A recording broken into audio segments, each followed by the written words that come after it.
Bonjour à tous, c'est Nicolas Tesla, on se retrouve pour un nouveau tuto flash, et oui, ça faisait longtemps, pour la mise à jour 2022.16.3.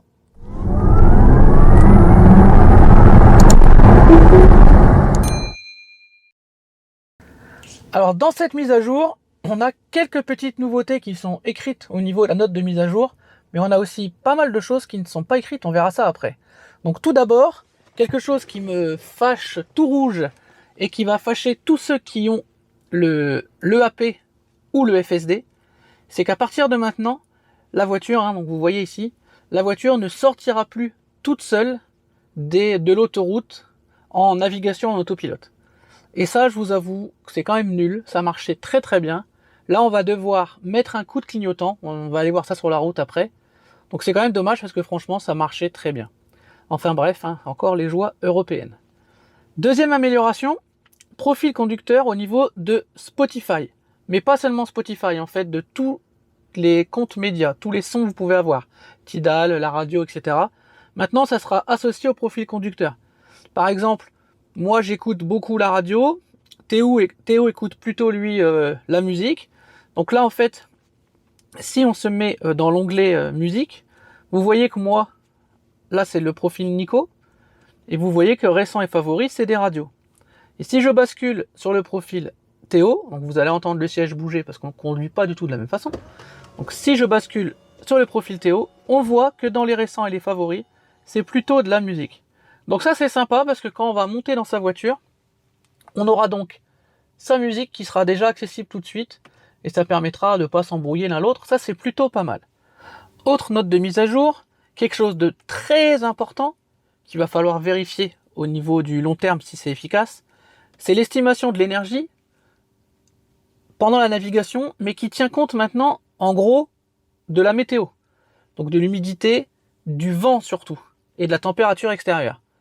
Donc c'est transparent pour nous, on ne voit pas de différence au niveau du calcul. Par contre, apparemment, la voiture tient mieux compte de ces données. Donc je pense que quand on utilisera, vous savez, le graphe, quand on fait un voyage avec la ligne qui apparaît ici, on devrait avoir moins d'écart maintenant entre ce qui était prévu et ce que nous on fait. Donc à vérifier. Donc on va partir dans quelques jours pour un petit séjour. On aura l'occasion de vérifier tout ça. Maintenant, il y a pas mal de notes de mise à jour qui ne sont pas écrites, mais qui ont été quand même implémentées dans la voiture. Par contre, pour voir tout ça, il va falloir qu'on roule. Donc on se retrouve tout de suite après. Alors, première modification qui tape à l'œil tout de suite, c'est la barre de puissance et de régénération qui est plus grosse, plus épaisse. C'est-à-dire que maintenant, si je fais voilà, la régénération, vous voyez, elle s'affiche, elle est plus grosse qu'avant. Et quand j'accélère, c'est plus gros qu'avant aussi. Alors c'est un petit détail, mais voilà, certains se plaignaient qu'elle n'était pas assez visible. Là, s'ils ne la voient pas, je pense qu'il faut directement qu'ils aillent voir leur opticien préféré, parce qu'il y a un vrai souci. Donc là, voilà. Bon, moi personnellement, je ne vois pas gros intérêt, parce que, je sais pas, peut-être que j'ai une bonne vue, mais ça me dérangeait pas du tout. Bon, c'est un peu plus visible, c'est un peu plus parlant peut-être, voilà, pour les gens qui n'ont pas l'habitude. Ça permet peut-être plus facilement, voilà, de faire ce que je fais en ce moment, c'est-à-dire de la conduite, gestion, où voilà, je consomme rien du tout. Ça, c'est une petite habitude à prendre avec la pédale, pour faire un peu d'éco-conduite. Vous avez vu, je suis ni en accélération ni en régénération. C'est une habitude à prendre. Je lâche un peu, vous avez vu, ça régénère. J'appuie un peu, ça accélère. Par contre, quand on a l'habitude de sa voiture, on arrive à se mettre dans une position qui permet de ne rien faire ou de régénérer un tout petit peu, ce qui est même encore mieux, parce que là on est en petite descente. Donc ça c'est la première chose qui saute aux yeux, c'est la barre qui agrandit, la régénération, l'accélération. Deuxième chose qui vous a sûrement tapé aux yeux aussi, c'est la visualisation des véhicules qui a changé. Fini les petites képhobes qui se promènent sur l'écran. Vous vous rappelez, avant les voitures, c'était toutes des petites Model S képhobes. Les camions c'était tous les mêmes, c'était un peu des Tesla semi, ça ressemblait un peu à des Tesla semi. Et là vous allez voir, c'est complètement différent.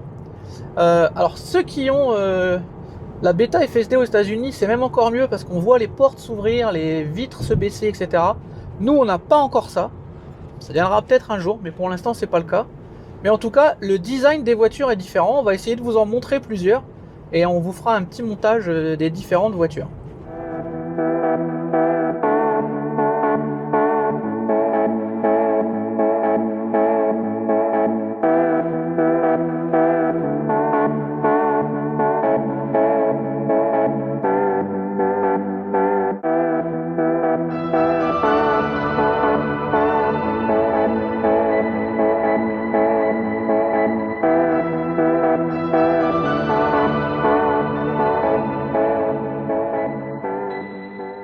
déjà ici, juste avant, il me demandait pour changer de voie alors qu'il n'aurait pas dû le faire. Parce que normalement, on va sortir. Hein, la sortie est dans 800 mètres. En temps normal, elle ralentissait toute seule et elle mettait le clignot pour engager la sortie. Et là, on va voir ce qui va se passer. Mais a priori, en fait, il va rien se passer. C'est qu'elle va nous laisser passer tout droit. Ce qui, avant, ça permettait d'éviter de louper les sorties quand même. Donc là, si on ne sort pas, on va la louper. Ah, il me demande quand même de changer de voie pour poursuivre. Donc je mets le clignotant et il tourne tout seul. Bon, il a fait un peu violemment ce que je l'ai fait tard, mais c'est pas aussi grave que ce que je pensais au final, parce qu'on a quand même un message qui nous prévient qu'on aurait dû sortir. Donc faut pas louper le message. Faut pas louper le message, effectivement, mais on a quand même un petit message. J'ai juste eu un coup de clignotant à mettre et je n'ai pas eu à toucher le volant. En tout cas cette fois-ci. À confirmer, on va refaire un test dans l'autre sens en mettant une autre sortie. Mais a priori, on a quand même un petit message d'alerte et juste le clignotant à mettre pour que la voiture sorte. Donc on va remettre une destination et on va vérifier ça ensemble tout de suite après. Donc là, on est en train de se rapprocher de la sortie. On va voir ce qu'il nous dit.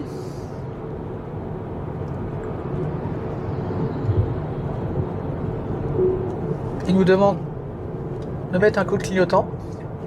Et là, elle sort toute seule. Bon, donc, ça fonctionne encore assez correctement. Sauf qu'avant, il faisait tout seul. Donc là, toujours le fameux assistance de maintien de cap limité dû à l'Europe. Parce que le virage était assez serré. La voiture est capable de le faire. Mais elle vous dit que, attention, c'est un peu raide pour elle. Alors, il y a une nouvelle fonctionnalité aussi, mais qui ne va pas s'activer très souvent. C'est quand on est en autopilote et que la voiture a besoin de freiner.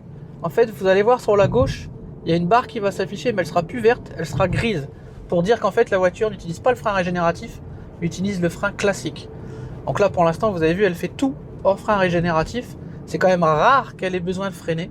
Il faut qu'il y ait un événement ou un virage vraiment serré. Mais si jamais elle utilise le frein régénératif, elle va vous le mettre ici. Donc là, ce qu'on va faire, c'est qu'en fait, on va voir ce qui se passe. Si je donne pas la confirmation pour sortir, on va voir comment elle se comporte. Est-ce qu'elle freine d'un coup? Est-ce qu'elle essaye quand même de sortir? Ou est-ce que juste elle continue? Alors on va voir ça bientôt dans 2 km. Donc là, on arrive à la sortie. Et je vais rien lui dire. Donc il me demande de changer de voie pour poursuivre. Moi, je vais pas le faire. Et on va voir ce qui se passe. Donc, en fait, là, ce qu'il me dit, c'est que j'ai plus de navigation. Dernière possibilité. Et là, ce qu'il fait, il a ralenti. Il s'est mis à 70 parce qu'il a vu le panneau de la sortie. Et il se remet. Et à moi de le remettre. Il s'était remis tout seul d'ailleurs, juste avant que je clique. Donc en fait, voilà, juste on loupe la sortie, quoi. Donc bon, il vaut mieux quand même être vigilant. Et bien mettre le petit coup de clignot. Alors, autre petite nouveauté de cette mise à jour, quand vous allez dans le menu voiture, logiciel et dans autres informations sur le véhicule, vous avez maintenant votre type de chauffage. Donc moi c'est résistif, pour certains ça sera pompe à chaleur. Et vous avez le type de batterie. Donc il y a les nouvelles batteries et moi j'ai les anciennes batteries plomb acide. Donc voilà, c'est un peu plus d'informations sur le véhicule qui sont données. C'est nouveau. Et autre nouveauté par contre, qui va intéresser pas mal de monde, pour ceux qui auront les modèles à partir de 2021 je crois. Enfin en tout cas ceux qui ont le coffre électrique d'origine. Depuis peu il y avait un problème où le coffre se bloquait à moitié ou descendait et se bloquait à moitié. Et apparemment, donc dites-moi en commentaire, ça m'intéresse, parce que moi vous savez que j'ai pas le haillon électrique d'origine. Apparemment cette mise à jour corrige ce bug. Donc il n'y a plus le souci du coffre qui se baisse et qui s'arrête en plein milieu. Donc dites-moi en commentaire si c'est vrai pour vous aussi.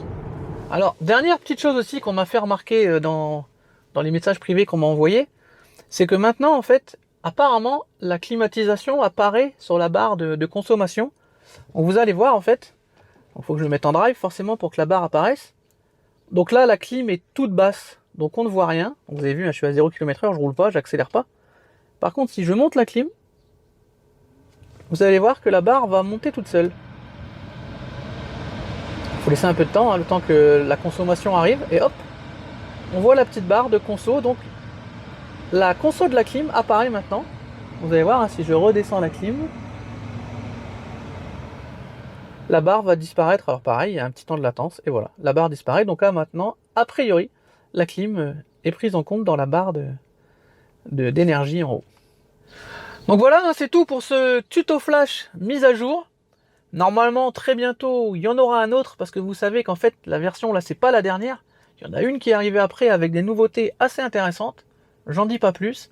Dans tous les cas, merci à tous de m'avoir suivi. N'oubliez pas, très important, les abonnements, les pouces. Si vous voulez qu'on ait l'occasion de faire le live des 10 000, il faut faire le forcing sur les abonnements. A très bientôt pour d'autres tutos et d'autres vidéos sur la chaîne Nikola Tesla.